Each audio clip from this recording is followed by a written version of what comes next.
To my channel Shiuli lifestyle ব্লগে তোমাদের অনেক অনেক স্বাগত। তো আশা করি তোমরা যেখান থেকে ভিডিওটা দেখছো সবাই খুব ভালো আছো এবং সুস্থ আছো। তাহলে চলো তোমাদের সাথে নিয়ে ভিডিওটা শুরু করি। এখন সকাল বেজে গেছে 6টা আর এখন ঘুম থেকে চলে এসেছি ছাদে। আর দুদিন ধরে জানো তো বৃষ্টি হয়েছে, জামা কাপড়গুলো কিছুই কাচা হয়েছিল না, জমা ছিল। তাই ভাবলাম আজকে ঘুম থেকে উঠেই তাড়াতাড়ি করে কেচে মেলে দেবো। হালকা একটু রোদ উঠেছে, কারণ না এই রোদ এই বৃষ্টি কখন কি হয়, বৃষ্টি হয় না রোদ ওঠে তার তো কোনো ঠিক নেই। তো এদিকে মেয়ের কিন্তু সকালবেলা স্কুলও নেই, যেহেতু দুদিন পরে এক্সাম, ওই জন্য আর স্কুলে পাঠায়নি। আর হাজবেন্ড চলে গেছে বাজারে, কারণ ও আবার ডিউটিতে বেরোবে, কোনো বাজার ছিল না, আনতে গেছে। আর আমি এদিকে কাচাকুচো করে মেলে দিচ্ছি। আর আমি কিন্তু সকালবেলা ঘুম থেকে উঠে পুরো ফ্রেশ হয়ে নাইটিটা ছেড়ে চলে এসেছি ছাদে, একবারে জামা কাপড়গুলো মেলে দিচ্ছি। তো বাপের বাড়িতে লক্ষ্মী মন্ত্র নিয়েছিলাম কিনা জানি না, কিন্তু শ্বশুরবাড়িতে কোনোদিনও লক্ষ্মী মন্ত্র হতে পারবো না। এত বছরে যতক্ষণ কোনোদিনও হয়নি আর হতে পারবো না, কারণ আমি সারাদিনে হাজার করলেও এদের কোনো নাম নেই। আর এদিকে দেখো ছাদে যত ফুল হয়েছিল সেগুলো তুলে নিচ্ছি, কারণ না তুলে নিচ্ছি, আবার যদি বৃষ্টি আসে তখন তো আর ছাদে আসতে পারবো না। আর সুন্দর সুন্দর ফুল ফুটেছে, দেখো বেলফুলগুলো কি সুন্দর লাগছে। দেখো প্রত্যেকটা মেয়েরাই আমরা কিন্তু বাপের বাড়ি থেকে কোনো কাজ শিখে আসি না, তাই না? শ্বশুরবাড়িতে এসে কিন্তু সবার সঙ্গে মানিয়ে নেওয়ার চেষ্টা করি। এটা আমার ক্ষেত্রে না, অনেকের ক্ষেত্রে আমি এটা দেখেছি, হাজার করলেও শ্বশুরবাড়িতে কোনো নাম নেই। এদিকে দেখো নিচে চলে আসলাম, এসে কপুসোনাকে ঘুম থেকে তুলে ওকে রেডি করিয়ে তারপরে আমি সংসারের কাজে হাত দেবো। আর হাজব্যান্ড কিন্তু বাজারে চলেই গেছে। তো এদিকে দেখো আমার গপু সোনাকে সেবা দেওয়া হয়ে গেল। তাহলে ওর সেবা দেওয়া হয়ে গেলে যতক্ষণ, তাহলে ও খেতে থাকুক, আমি চলে গেলাম তারপরে কিচেনে গিয়ে দেখো অল্প মুসুরির ডাল, আমাদের যেহেতু দুজন মানুষের জন্য অত বেশি ডাল লাগে না, তাই আমার প্রেশার কুকারে তো সিটি দেওয়া হয় না, হয়ও না। এই জন্য আমি জানো তো স্টিলের ঘটিতে করে এরকম ভাতের মধ্যে করে সিটি দিই, খুব ডালটা এত সুন্দর সিদ্ধ হয়, এত টেস্টি হয়। তো অনেকে তো এইভাবে ট্রাই করো না, যারা করো না প্লিজ এইভাবে করে দেখো, খুবই ভালো হবে, খেতে ভালো লাগবে। আর অল্প ডাল প্রেশার কুকারে দিলে সত্যি সিটি দিলে সিটি একদম ডাল সিদ্ধ হয় না। তো এইভাবে দেখো ভাতের মধ্যে আমি এটা বসিয়ে দিচ্ছি, দিয়ে তারপরে এদিকে কিন্তু হাজব্যান্ড চলে এসেছে বাজার থেকে, এবার ও রেডি হবে। আর আমি এই ফাঁকে সবজি বাজার যা নিয়ে এসেছিলো গুছিয়ে তারপরে রান্না করব, কারণ ও আজকে একটু দেরি করে যাবে, 9টা সাড়ে 9টার দিকে যাবে। তাই ভাবলাম সবজিগুলো একবারে গুছিয়ে নিই, তারপরে দেরি হয়ে গেলে সবজিগুলো শুকিয়ে যাবে, তো ফ্রিজে সুন্দরভাবে গুছিয়ে নিই। তাহলে চলো তোমরা তাহলে দেখতে থাকো। কারণ আমি মা বাবার মুখে এখন শুনি, যখন আমার বিয়ে হয়নি বাবা মা বলতো যে আমার মেয়ে কত লক্ষ্মী, আমার সংসারটা কি সুন্দর লক্ষ্মীশ্রী হয়ে আছে। আর মেয়ে যখন বিয়ে হয়ে গেছে আমার সংসারটা লক্ষ্মীশ্রী আর নেই, এই কথাগুলো বলে, শুনে ভালো লাগে। আর তার মধ্যে কথা হচ্ছে কি জানো তো, শ্বশুরবাড়িতে তুমি হাজার করবে কোনোদিনও তুমি নাম পাবে না। আর 10 বছর যতক্ষণ বিয়ে হয়ে গেছে আর কোনোদিনও নাম পাবোও না, আর আশাও করি না। কারণ না এদের শ্বশুরবাড়িতে অনেকে আছে, হাজার করলে তুমি যতই করো, যতই পরিশ্রম করো, তুমি কোনো দিনও তাদের কাছে লক্ষ্মী বৌমা বা লক্ষ্মীশ্রী হয়ে উঠতে পারবে না। কারণ দেখো আমি বাপের বাড়িতে, আমি বলে না প্রত্যেক মেয়েরা আমরা কিছু শিখে আসি না, তবু যেটুকু করি সংসারের সমস্ত কাজ, তবু কোনোদিন নাম করবে না।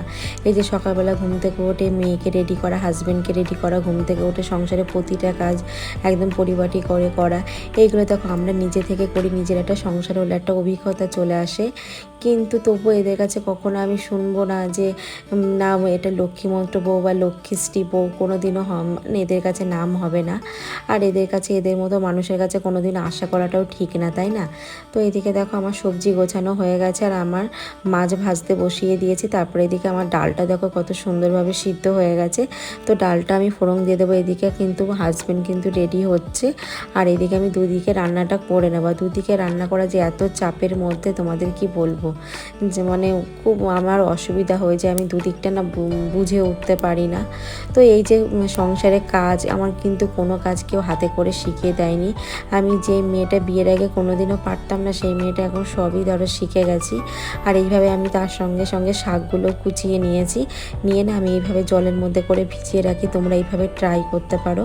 এই শাকগুলো তুলে নেবে যখন পরে, তখন দেখবে নিচের এই বালিগুলো একদম জলের সঙ্গে নিচে নেমে গেছে। তো এইভাবে ছেঁকে নিয়ে তারপরে তুমি অন্য আর একটা পাত্রে সুন্দরভাবে ধুয়ে নেবে, দেখবে সুন্দরভাবে শাকটা ধোয়া হয়ে যায়। তো এইভাবে যারা জানো না এইভাবে ট্রাই করতে পারো। তো এদিকে আমি শাকটাও বসিয়ে দিচ্ছি। আর এদিকে মেয়েকে কিন্তু ফ্রেশ হয়ে গেছে, মেয়ে কিন্তু খাটে খেলা করছে, কারণ ওর পাপাকে রেডি করিয়ে তারপরে আমি মেয়েকে রেডি করব। আর এদিকে কিন্তু মেয়ের এক্সাম সামনে, তো এদিকে মেয়ের পেছনে একটু সময়টা বেশি দিচ্ছি, তাই জন্য সকাল সকাল ঘুম থেকে উঠে রান্নাগুলো মানে সংসারের সমস্ত কাজগুলো সেরে নেওয়ার চেষ্টা করছি, যাতে মেয়ের পড়াশোনার দিকে সময়টা আমার বেশি দিতে পারি। তারপর এদিকে হাজব্যান্ড নিয়ে এসে কলা আর এদিকে ব্রেড নিয়ে এসে, তো ব্রেডটাকে দেখো সেঁকে নিচ্ছি, আর কারণ না ব্রেডটা খেয়ে আর এদিকে টিফিনটা আমি গুছিয়ে দেবো, খেয়ে বেরিয়ে যাবে। তো এদিকেও জ্যাম দিয়ে লাগিয়ে দিচ্ছি, ও খেয়ে যাবে, তারপরে আমরা পরে আবার আমাদের মতো সেঁকে আমরা খেয়ে নেব, কারণ একসঙ্গে সেঁকলে তো আবার ঠান্ডা হয়ে যাবে, তখন আমাদের আর ভালো লাগবে না খেতে। তো এইদিকে দেখো মানে কলাটা না দুদিন আগে নিয়ে এসেছিলো কাঁচা, তো দুদিন পরে দেখো পেকে গেছে, কারণ একটু কাঁচা কাঁচা দেখে নিয়ে এসেছিলো। এদিকে দেখো হাজব্যান্ড ফ্রেশ হয়ে গেছে, ওকে মানে খেতে দিয়ে দিয়েছে, ও খেয়ে বেরিয়ে যাবে।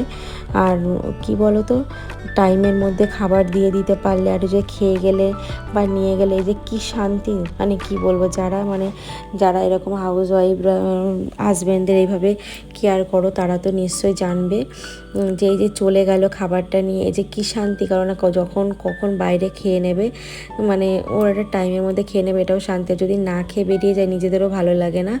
আর ও জানো তো বাইরের খাবার একদমই খেতে পছন্দ করে না, ঘরের খাবারই খায়। তো এদিকে মেয়েকেও খেতে দিয়ে দিলাম, আর আমি এদিকে সবজি মাছের ঝোলটা বসিয়ে দিয়ে তারপরে আমি খেয়ে নেব। আর আমার হাজব্যান্ড আমার পাতলা ঝোল, আমার হাতে রান্নাটা বেশি পছন্দ করে, ও বাইরের কোনো খাবারই খেতে চায় না। আর আমারও খুব ভালো লাগে যে ওকে টাইমের মধ্যে খাবার দিয়ে দিতে পেরে। তবুও এই যে শ্বশুরবাড়িতে কোনো নাম নেই যে সকালবেলা ঘুম থেকে উঠে সংসারের পেছনে করি, তবুও কখনো বলবে না যে না বৌমা ভালো কাজকর্ম করে বা এরকম। আমার ক্ষেত্রে তো আমি দেখি, আমি নিজে শিখেছি, আমি সংসারে থেকে 10 বছরে আমার অনেক অভিজ্ঞতা হয়ে গেছে। তো এদিকে দেখো মাছের ঝোলটা বসিয়ে দিই, আমি তাহলে চলো টিফিনটা খেয়ে নিই। তো এই যে সকালবেলা এখন টিফিনটা খেয়ে নিচ্ছি, কারণ একটু খিদাও পেয়ে গেছিলো। তা সকালবেলায় খাবারটা খেয়ে নিলে অনেক শান্তি লাগে, তারপরে যত কাজ করা যায়। তারপর এদিকে দেখো রান্নাটা হয়ে গেছে আমার খেতে খেতে। তো তারপরে এদিকে বাসনগুলো মেজে নিচ্ছে, অনেক বাসন হয়েছিল জানো তো, সকালবেলা একদম মাজার সময় পাইনি, তো এখন কাজ হয়ে গেছে, এখন মেজে নিচ্ছি।